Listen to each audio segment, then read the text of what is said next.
But we begin tonight with more than 1,000 Hoosiers spending another night in the dark as crews work to repair a massive power outage.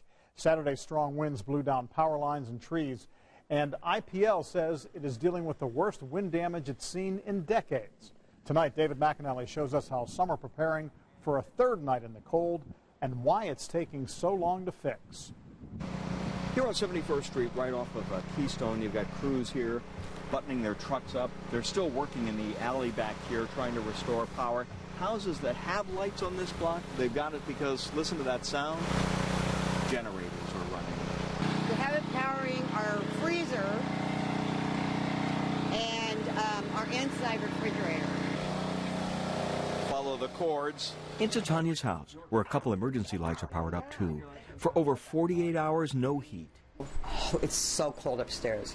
Yeah, it's really cold. But we've got lots of blankets and, you know. This yard is in Indy, but the crew working to restore power here. Lexington.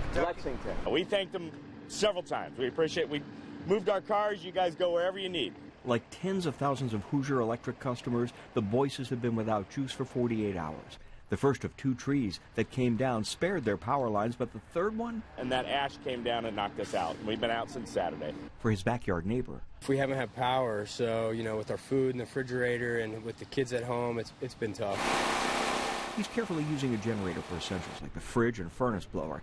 The Shots riding it out at home, the Boyces a little of both. It was cold. We spent one night here, and last night we spent the night over at the in-laws. Saturday's winds, gusting over 60 miles an hour, brought trees down on the power lines. But trees not only damaged houses and electric lines to those houses, they took out the poles that hold the transformers and run power to whole neighborhoods. It can take a whole day getting just one new pole up and running. They had to retool a whole bunch of the poles because it snapped them right off. Another big problem, manpower. IPL says some of the independent contractors it works with to help with big storms like this one, they're already down south in Florida and Georgia working on hurricane cleanup. Back at Tanya's, ready to stick it out another night.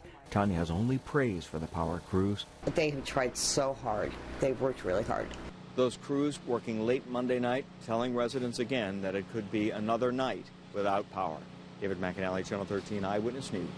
All right, thank you, David. And we just checked the outage map, and at this point, about 1,300 IPL customers are still without power. But that is a pretty big improvement since this afternoon when there were about 3,000 still in the dark. Now, at its worst, the IPL outage was affecting 55,000 customers. Duke Energy dealt with outages as well the past couple of days, but at last check, there were less than 100 customers statewide without power.